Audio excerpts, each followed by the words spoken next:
Hello, welcome to a new video. In today's video, we're going to take a look at Polteageist. This Pokemon got new released in the next upcoming event, and today we're going to take a look if this is going to be a Pokemon you want to invest in or not. Going to have Astonish, which is of course a nice move for Ghost type to have, best Ghost type fast move in the game. We have Shadow Ball as well as Dark Pulse, which you see on way too many Ghost type Pokemon. Like, I don't really know how many Ghost type Pokemon we have now that has the moveset of Shadow Ball, Dark Pulse and Psychic. I definitely know that there are at least like I think 2 or 3 of them at this point already. Pure Ghost type Pokemon, I feel like there could be a little more diversity in there, but it is what it is. So today we're going to take a look at this Pokemon. Today we're going to see if this Pokemon maybe even has some potential in the future. And yeah, we're going to have a team here that worked out super well for me. The last time I tried out with a different Ghost type in the back that was a little bit spicy. And I can say definitely today it did not work out. It was not always down to the team's fault. Yeah, we're not going to talk about the game state today. It is still the same as always, sadly. But as you can see here, we're going to have not the greatest time with the Polteageist. And we see already in the beginning that this Pokemon does not really have the most amount of bulk, which is the main issue for this thing itself. And so, yeah, today we're going to see how good this Pokemon is, but it's not going to be the craziest as you might already expect. This Pokemon is insanely squishy, but also doesn't have the stats to really be solid for something like the Master League, which makes sense because it's literally just a teapot. But I find it kind of interesting that this teapot has such a high attack stat also in Pokemon Go here. Yeah, I don't know, like it's very attack weighted, very yeah, high damage output from this Pokemon, but literally 0 bulk, which is literally the opposite that you kind of want to have in Digo Battle League. And of course, it doesn't really help that the moveset itself is quite a sluggish one, and it is never great to have Ghost and Dark type coverage on the same Pokemon because, yeah, both of them hit 1 typing for super effective, which is going to be, oh, actually 2 typings for super effective together, which is both Psychic as well as Ghost type Pokemon. So it's kind of, you don't really get like extra coverage by really having the Dark Pulse, other than that you can hit all of a sudden some normal type Pokemon. And so it is just a bit of a tough one, I have to say. It is definitely a little bit of a tough one here to have this kind of moveset and this kind of Pokemon. You're gonna see here the matchup against another Ghost type with a Drifloon. And while we had a little bit of an advantage in terms of damage in the beginning, we will see clearly here that we have no chance of actually knocking them out before they knock us out. And so we can now move on to the next opponent. We're going to have Malamar against us in Elite. We're going to see the swap out into the Tapu Fini, walling our Pokemon here left, right, and center so far. But it is going to be okay. The Rage Fist is coming through. We're going to still try our best. We might be able to flip switch here as well. But we decided to let the move go through, which maybe was the wrong decision. But at the end of the day, I don't really know yet what the opponent going to have in the back there either. And so I rather decided to get some energy with my Tentacruel just to get hit by a Nature's Madness here, which is going to drop our defense, which can be a bit of a tricky one later on. In comes the Registeel. This definitely doesn't really matter if we're going to have our defense dropped or not. But we can now go ahead and go for a Scald, get a little bit of damage, and we swap out straight away into our Polteageist, which is going to do some neutral damage against the opponent's Malamar. We have to use a shield here as a foul play would easily one-shot us, and we kind of need to keep this teapot alive in order to have a chance of dealing with the opponent's Registeel.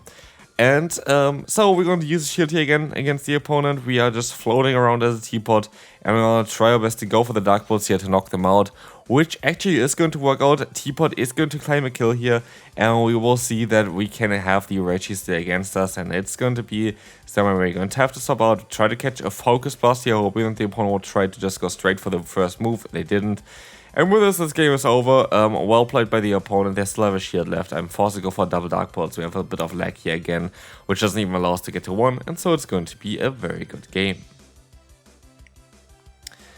Next opponent, we're going to have here the great lead of Talonflame. Talonflame is going to be a very nice lead for us, but it's actually not even that strong. The thing is, the opponent just going to outspeed us. The opponent always going to be able to outspeed us with the Fly. Instead just generates energy a little bit too fast, and just Fly gets there also quite fast as well. Faster than, for example, the Scald. Scald needs 50 energy. The Fly needs 45. And so Fly is coming back in here as well, and we're going to try our best to still realign ourselves. We're going to go for a charge move here.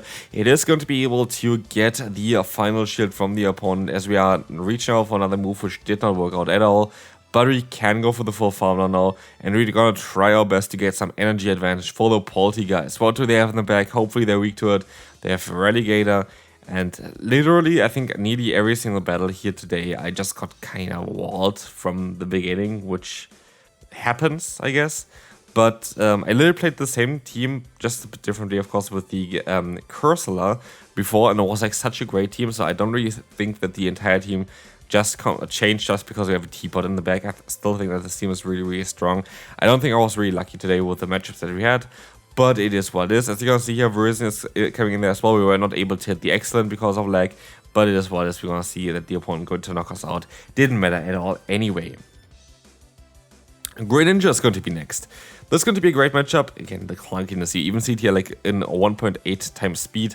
We will see them stopping out of here into their own Tentacruel, allowing me to go for the debuffing move here first. This asset spray is going to allow us to have a better matchup with our teapot here as well. As you're going to see already, the damage output is insane from our teapot. We decide to let the move go through here. We still should be able to survive one Scald, but just barely. Like, that is kind of ridiculous on how much damage this actually did here. We can still go for Dark Pulse. This is going to be enough to get the shield from them, but they can actually fully farm me down, which is really, really awkward, because now we have to go back into the Tentacruel in order to not get as much damage there basically into our Annihilate. Here, as you will see, we're going to be able to go for the full farm now. Let's see what they have in the bag. It is going to be the Greninja again. We can go for a Scald, try to weaken them up a little bit. We have our counter user anyway, which we're gonna swap into now. We tried our best to fully farm them down. We're going to have the Weezing here. And now it's a guessing game. Do they go for Play Rough? Do they go for Brutal Swing for them? And it's the easiest place just to go for the Brutal Swing spam. And so I'm gonna predict this, letting the move go through here, and they decide to go for the Play Rough, and that is going to be game over. We're still trying to play it out here. But as you will see, the Acid Spray is going to just get the shield from the opponent. We're going to try our best still, but yeah, they're going to be able to stop out afterwards. And it is going... Oh, never mind, we just don't even get the free fast move in there that we're supposed to getting in there. We're just going to get hit by 3 charge moves back to back to back. And of course, that's also a way of dealing with us, as we now can move on to the next opponent. Oh yeah, Zygarde is definitely that what I needed with my little teapot.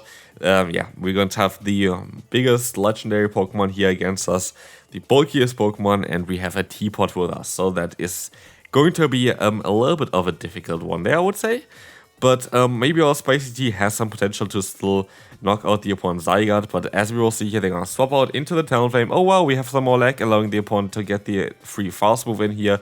And yeah, I have to kind of just point this out because, yeah, it is going to now allow them to get to the move instead of me getting to another right twist, which would have been really, really nice. So yeah, this is definitely very impactful for the battle, as I did not really plan for them to get the 3-1 in there. But it is the game we play currently. As we will see, we're going to have the next charge move coming through. It is going to be another fly, and we are kind of forced to use a shield now. We'll have had a completely different other scenario otherwise, but it's going to be fine. We have the full farm not happening here. And in comes the Zygarde again, which we're going to be able to hit for yeah, some neutral damage with a Scald.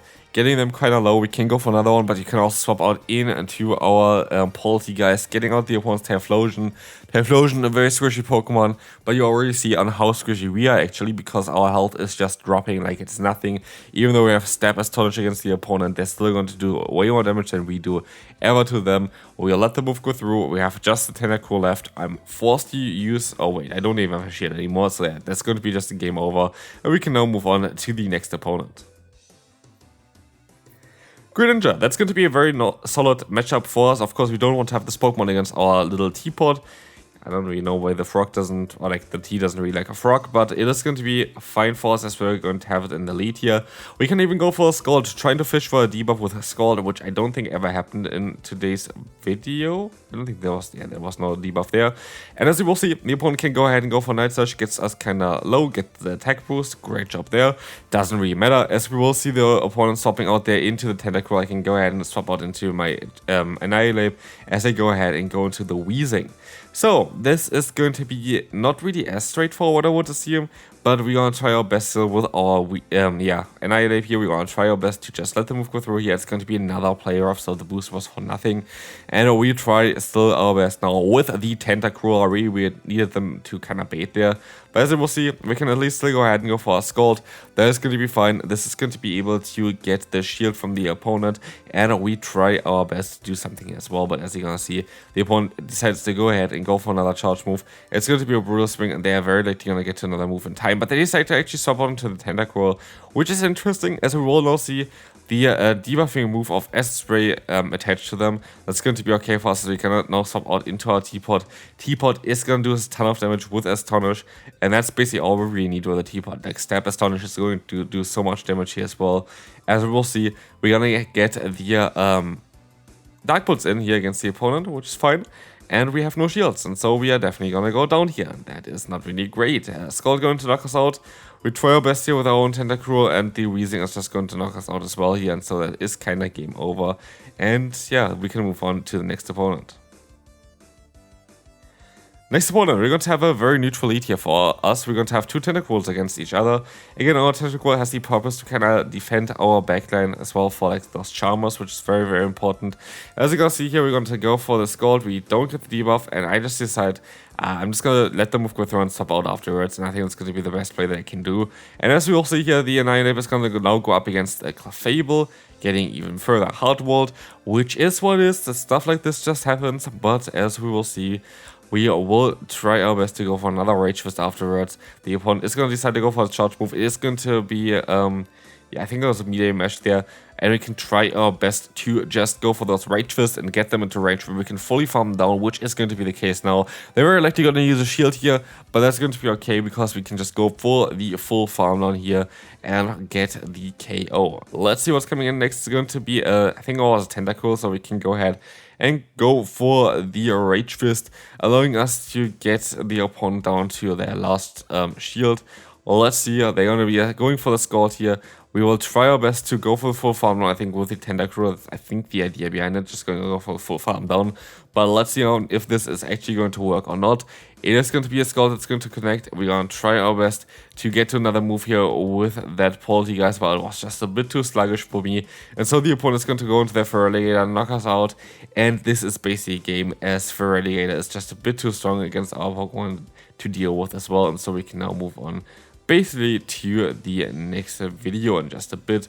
As you will see here, the opponent's still going to have here one play where the Feraligatr is going to go for Hydro Cannon, knocks us out, doesn't really matter, and we can now move on to the next one. So we're going to have Golok in the lead. That is going to be horrible. We're going to go ahead and go for the next charge move as well and try our best with the move Rage Fist. But yeah, definitely an interesting thing there to be happening. Like, this Pokemon is definitely an interesting pick for the Open Ultra League. Yes, we have to play Open Ultra League again. The level that you actually get the new Pokemon as well here from, of course, the raids is a bit too high to play it in the Open Great League. In the Open Great League, you just cannot really play it with the current one. And so it's going to be a bit of an awkward one here. As you're going to see, the opponent is going to have a Miltank against. It's going to be also a bit of an awkward one. And we try our best here. We're just going to decide to go ahead and stay in here with the Tentacruel. Thunderbolt is going to do a ton of damage, like literally a ton of it. And as you can see here, at least the Scald is going to now connect. This is going to allow us to get some damage onto them, but it's not going to be enough to even get the debuff onto their opponent as well. And so we're going to be still in a very, very difficult spot, and at least at this point of time, I feel like you already noticed, this Teapot is not really that great in the Go Battle League. You'd only really need one or something in order to have the Dex entry, and I feel like that's the only thing that this Pokemon is sadly good at. There's actually a different form of it now, basically, in the recent, I think, DLC it was, and it's going to be a different type as well. I think it's a Ghost and Grass type, I think it is, so it might be a little bit better also for the Go Battle League then. Anyway, we're going to see here a close comment connecting now against the opponent's Feraligatr, doing a ton of damage. Let's see if maybe this battle is going to be the one that we're going to win here today. We have the Tentacruel coming in, we can take a hit, that's going to be fine. We get some energy, which is even going to be a little bit better as well. And let's see what the opponent is going to try to do next. It's going to be that they're going to go ahead and go into the Malamar. We can go for the S-Spray, hoping for the debuff, and hoping also to get the shield, because I don't know which item it is, or like which move it is here. And as you're going to see, we have the opponent now definitely a little bit of a worse spot for them. We're going to have here our little Teapot. We're going to try our best to go for the full farm down here, which is working out after using one shield, which is going to be great. Let's see, the opponent is going to go ahead and into, I think it was Tentacruel again. We're gonna try our best to go for another Shadow Ball. The Shadow Ball is coming through again. This might actually literally allow us to win this battle. This Shadow Ball here from the Polteageist doing a ton of damage, but yeah, we just have to hope that we're gonna be able to go for another big charge move here against the opponent Tentacruel. And I make a mistake here. I did not think this stuff through. I honestly thought that the S-Spray would be enough damage now at this point. But Scald is what we needed, and so sadly we're going to not win this matchup here, as the opponent is going to be able to get another charge move through. It is going to be the Scald. We can still survive though. They swap out into their Malamar, and we're actually going to have a draw at the end. Our best battle. We should have won this battle, to be fair. We played it a bit better. That's down to me. But that's going to be it for this video. Don't build this Pokemon at home. It is not worth it, and I see you then. Bye bye.